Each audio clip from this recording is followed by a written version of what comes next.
Chaplin নিয়ে তার ভালো লাগার কথা জানালেন পরিচালক তরুণ মজুমদার। চ্যাপলিন এমন একটা নাম, চোখের সামনে ভাষায় চ্যাপলিন কথা উচ্চারণ করলেই এর সঙ্গে আমার ছেলেবেলা, আমার যৌবন, এখন যে বয়সে এসে পৌঁছেছি, সমস্ত মিলেমিশে এক হয়ে যায়।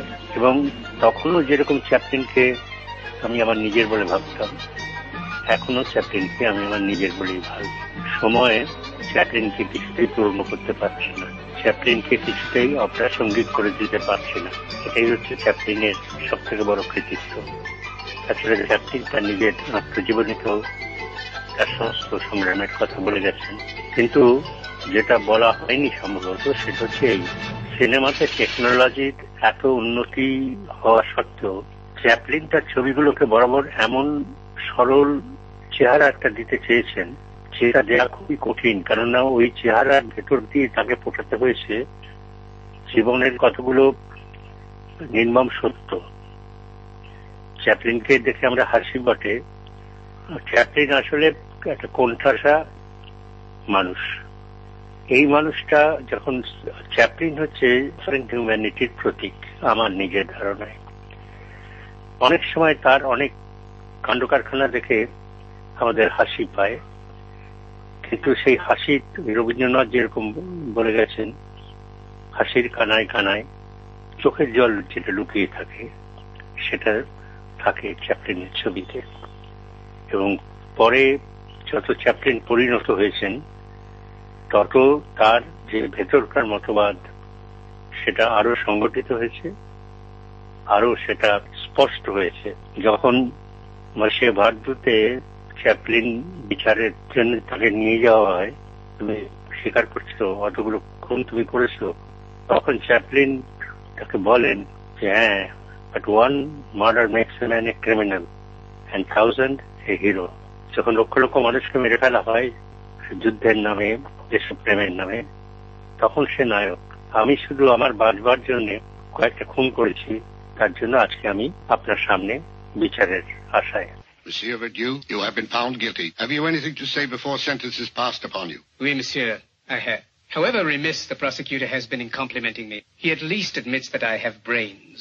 Thank you, monsieur, I have. And for 35 years I used them honestly. After that, nobody wanted them. So I was forced to go into business for myself. As for being a mass killer, does not the world encourage it? Is it not building weapons of destruction for the sole purpose of mass killing? Has it not blown unsuspecting women and little children to pieces, and done it very scientifically? As a mass killer, I'm an amateur by comparison. However, I do not wish to lose my temper, because very shortly I shall lose my head.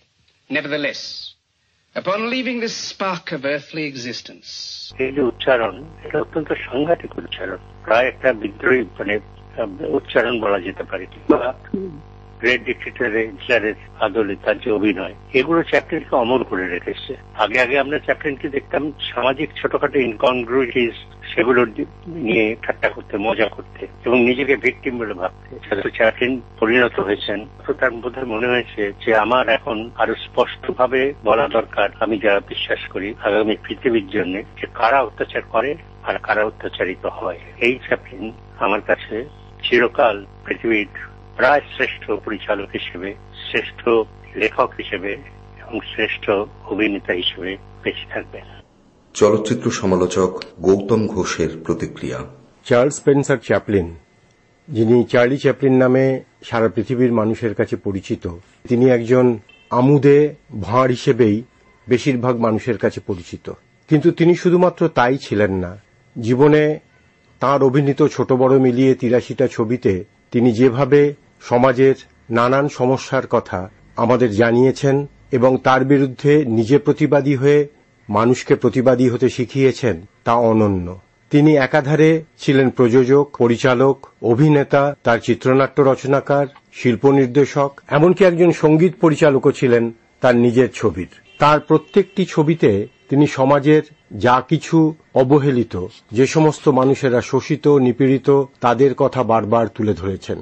তার নিঃশব্দের তর্জনী যখন বাংময় হয়ে উঠেছে great ডিক্টেটরে, তখন যুদ্ধের বীভৎসতার বিরুদ্ধে তিনি সোচ্চার হতে বলেছেন আমাদের। তার মডার্ন টাইমসে তিনি দেখিয়েছিলেন যে মানুষ যন্ত্রের দাস কিভাবে হয়ে যাচ্ছে। তিনি দেখিয়েছিলেন মানুষের প্রেমের কথা সিটি লাইটসের মতন ছবিতে। বারবার মানুষকে বলেছেন সংগ্রাম করতে, উঠে দাঁড়াতে। এই মানুষটি তার জীবনের বিভিন্ন সময়ে বিভিন্ন জায়গায় নানাভাবে ব্যতিব্যস্ত হয়েছেন সমাজের তথাকথিত কিছু মাতব্বরদের দ্বারা। চ্যাপলিন যেমন সোচ্চার ছিলেন অন্যায়ের বিরুদ্ধে, তেমনি তার মূল্য দিতে হয়েছে বিভিন্ন সময় তার অবস্থান বদল করার মাধ্যমে। তিনি ইংল্যান্ড থেকে নিজের জীবিকার প্রয়োজনে গিয়েছিলেন আমেরিকায়, সেখানেই থিতু হয়েছিলেন, কিন্তু কিছু অংশের মানুষের অত্যাচার এবং অন্যায়ের বিরুদ্ধে সোচ্চার হয়েছিলেন। তার ফলে তাকে মার্কিন যুক্তরাষ্ট্র ছেড়েও চলে যেতে হয়েছিল সুইজারল্যান্ডে। এই মানুষটি সারা জীবন মানুষেরই কথা বলেছেন। তার সম্পর্কে পৃথিবীর তা বড় বিখ্যাত লোকেরা নানান কৌতূহল প্রকাশ করেছেন, সেটা জাঁ পল সার্ত্রেই হন, সেটা লুই আরাগোই হন। চ্যাপলিন তিনি ছিলেন অনন্য, কারণ তিনি ছিলেন সাধারণ মানুষের পাশে।